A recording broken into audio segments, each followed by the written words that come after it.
Saúde com a paz do Senhor. Amém. Louvado é o nome do Senhor Jesus Cristo. Estamos felizes de estar com os irmãos uma vez mais. E com a responsabilidade de ministrar a palavra do nosso Senhor, que é santa. E nós temos que ter muito cuidado, muito zelo pela palavra do Senhor. Os irmãos abram sua Bíblia, por favor. Livro de Samuel, capítulo 1 Samuel, capítulo de número 7, o verso 1. E depois nós vamos um pouquinho mais para adiante, porque o Senhor me deu aqui duas leituras para nós meditarmos um pouquinho naquilo que o Senhor tem para os nossos corações nessa noite. Aleluia. Enquanto os irmãos procuram, eu estava orando aqui no banco, na hora que cheguei correndo hoje. A gente estava num treinamento lá no Galilee, e às 6 e 8 da tarde eu saí de lá. E a gente tem compromisso, então a gente veio rápido, passamos em casa, tomamos um banho, pegamos a Maria e viemos. E fomos orar um pouquinho ali, e o Senhor me mostrou, irmãos, uma estrada muito bela, né? Com as demarcações do meio, da lateral, com a sinalização muito bem sinalizada. E algumas pessoas caminhando nessa estrada, as curvas muito bem visíveis. E algumas pessoas caminhando nessa estrada, e aí eu me questionei para Deus o que era aquilo, para onde aquelas pessoas estavam indo naquela estrada tão bela. E o Senhor me revelou ali no banco que as pessoas que estavam indo naquela estrada tão bela foram as pessoas que tomaram a decisão de voltar da caminhada. Então o Senhor me disse que a caminhada para a Nova Jerusalém, para a nossa salvação, para a Terra Prometida, ela é uma estrada difícil. E muitos param na metade do caminho e voltam. E o caminho de volta ele é mais belo, ele é mais rápido, né? Porque ele é lapidado por mãos do nosso inimigo, do nosso adversário. Então vamos atentar, meus amados. Vamos conseguir. Por mais difícil que esteja a nossa estrada, por mais difícil que esteja a nossa caminhada, vamos seguir em frente, vamos marchar. Porque o Senhor, Ele tem algo especial para as nossas vidas. Glória a Deus. Aleluia. Primeiro livro de Samuel, capítulo 7, o verso 1 e o 2, depois a gente vai mais adiante. Diz assim a palavra: Então vieram os homens de Quiriate e Jearim e levaram a arca do Senhor à casa de Abinadab no outeiro e consagraram Eleazar, seu filho, para que guardasse a arca do Senhor. Sucedeu que desde aquele dia a arca ficou em Quiriate Jearim tantos dias que se passaram 20 anos. Diga para o seu irmão, 20 anos. Agora, segundo livro de Samuel. Aleluia. Tu és santo e maravilhoso. Segundo livro de Samuel, capítulo de número 6, irmãos. Tu és santo, Senhor. Aleluia. Capítulo de número 6, o verso 10. Aleluia. Que diz assim. 2 Samuel, capítulo 6, e o verso 10. Não quis Davi retirar para junto de si a arca do Senhor, para a cidade de Davi, mas a fez levar à casa de Obed-edom, o geteu, e ficou a arca do Senhor na casa de Obed-edom, o geteu, 3 meses, e o Senhor abençoou toda a sua casa. Antes de você sentar, diga 3 meses. Louvado é o nome do Senhor Jesus. Podem tomar os vossos assentos. Aleluia. Glória a Deus. Louvado é o nome do Senhor Jesus. Tentei, na medida do possível, pela inspiração do Espírito Santo, trazer uma palavra direcionada, uma palavra vocacionada ao nosso tema, que é relacionada à paz nos nossos muros, dentro dos nossos muros, e à prosperidade dentro dos nossos palácios. E aí eu fui buscar, conversar, debater com o Senhor, nosso Deus, acerca do que Ele queria para a igreja. E o Senhor me mostrou aqui dois exemplos característicos das pessoas que se relacionam com Deus. O Senhor me mostrou aqui a primeira leitura a qual nós fizemos de Abinadab, e a segunda leitura, a posição, a condição, o comportamento de um homem chamado Obed-edom. Nós falamos aqui que o centro principal era a Arca da Aliança.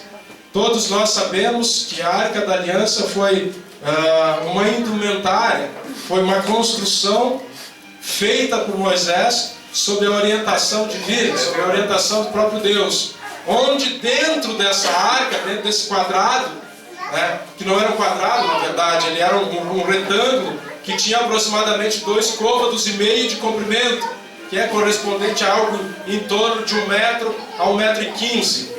E tinha 1,5 côvado de altura e também 1,5 côvado de largura, que é algo correspondente entre 60 e 70 centímetros. Dentro desta indumentária, desse retângulo, foi depositada ali 3 artigos: as 2 tábuas da lei, a vara de Arão e também um pote com maná. Lembrando nós que a Arca da Aliança ela foi feita com acácia, madeira nobre, madeira pura, e toda ela foi revestida com ouro. Sobre a tampa dessa caixa, da Arca da Aliança, foi ali esculpido 2 anjos de joelhos, com as suas asas abertas, estendidas para frente, que formavam, no momento em que se encostavam, um arco, uma aliança. Aquele local era chamado de propiciatório. E lá no livro de Êxodo nós passamos a ler e a compreender que em alguns momentos ali do propiciatório, daquele local, daquele arco feito pelos anjos, saía algo de espécie de uma fumaça, de uma neblina. E os hebreus consideravam aquele fenômeno, aquele ocorrido, aquele acontecimento como a manifestação do próprio Deus. Meu Deus, aleluia. Que era chamado de Shekinah. Aleluia. Que na tradução quer dizer a presença de Deus. E nós nessa noite já podemos aqui sentir. Glória a Deus, aleluia. Glória a Deus. O livro de Êxodo narra os hebreus vendo a manifestação do Espírito, a manifestação de Deus, através da fumaça, da neblina.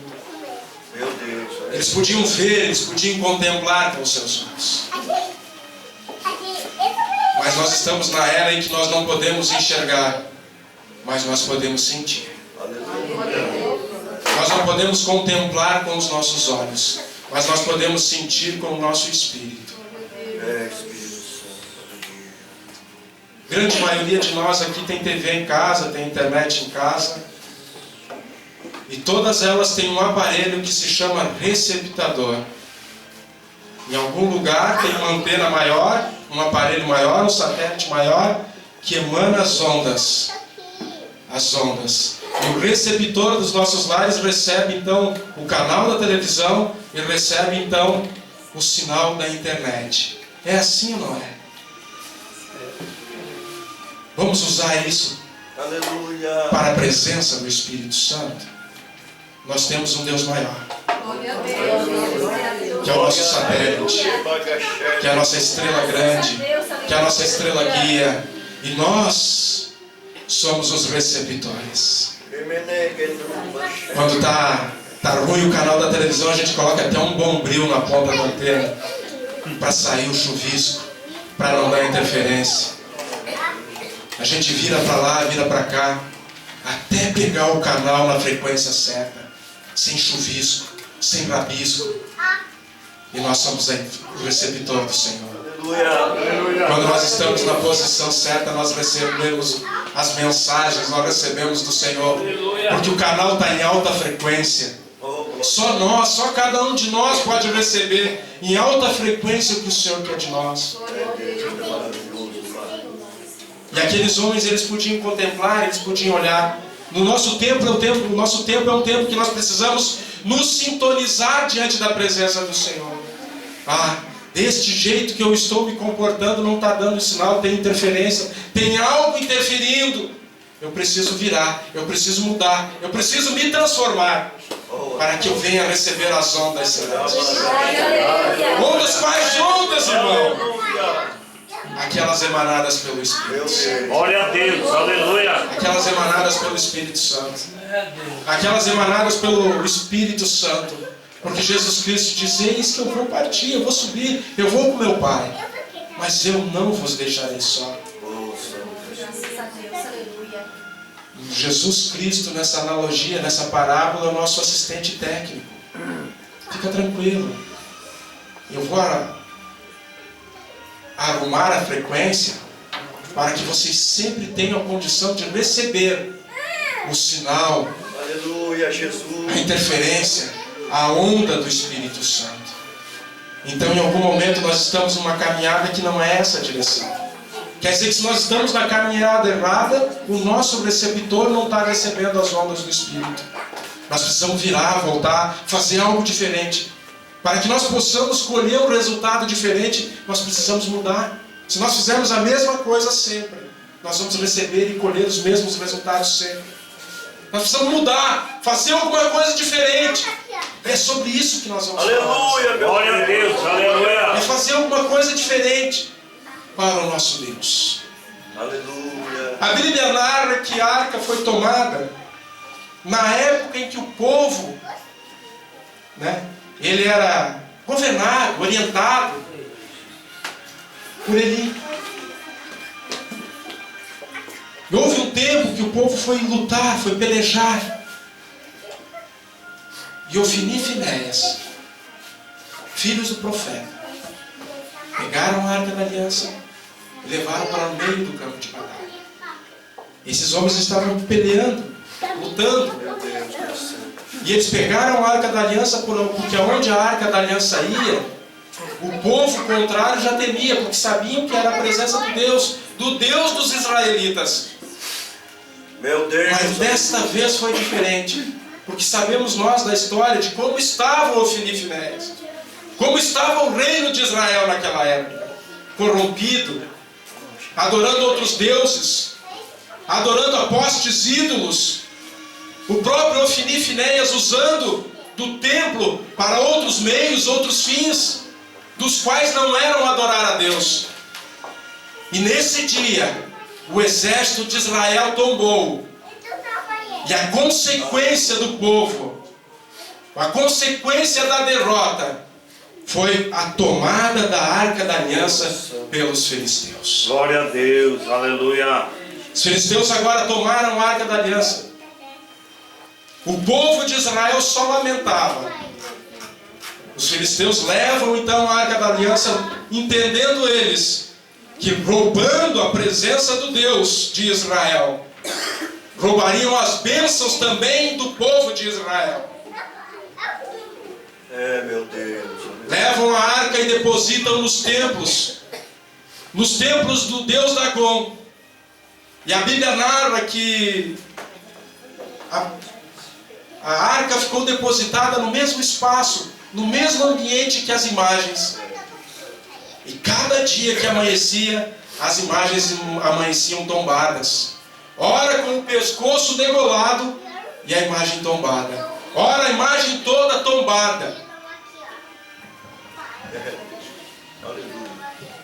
A Bíblia narra que, em conjunto com essas ações, a mão do nosso Deus Todo-Poderoso, ela pesa sobre a vida dos filisteus.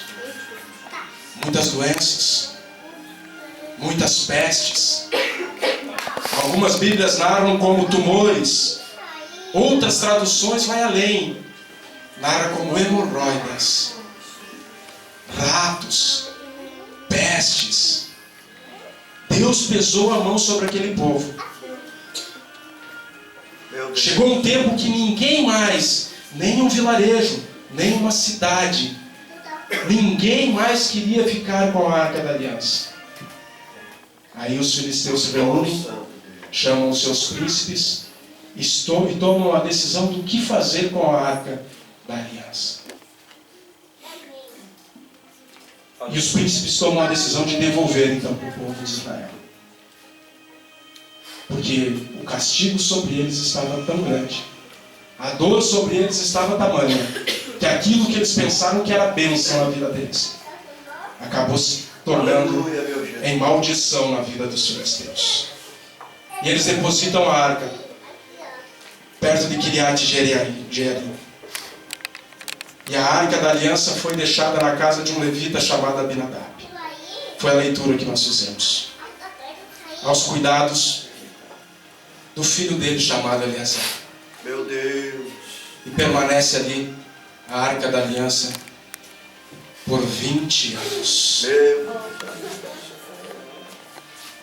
20 anos, irmãos. A Bíblia narra 20 anos. Jesus. Termina aqui a narrativa e a participação de Abinadab e Eleazar. Acabou aqui. Que a arca permaneceu ali por tanto tempo que chegou a 20 anos. Quanto tempo nós estamos na caminhada? Lembrando eu e você. Lembrando nós que a arca da aliança simboliza a presença do próprio Deus. Aleluia. Ela se passou ali 20 anos. E a Bíblia narra só isso. Quantos anos nós estamos na igreja? Talvez 20, talvez 11. Que a arca da aliança está do nosso lado e nós não vemos mais nada acontecer de diferente. Foi assim com Abinadab e Eleazar. 20 anos a arca passou na casa deles. O outro texto que nós lemos, que nós vamos ver um pouquinho mais adiante, passou 3 meses. E o que aconteceu? A casa de Obed-Edom prosperou. Aqui neste lugar, ela passou 20 anos. Muitas vezes a gente faz uma correlação com a nossa vida. Quanto tempo nós temos de fé? Quanto tempo nós estamos na presença de Deus? Do próprio Deus, através do Espírito Santo. E não mais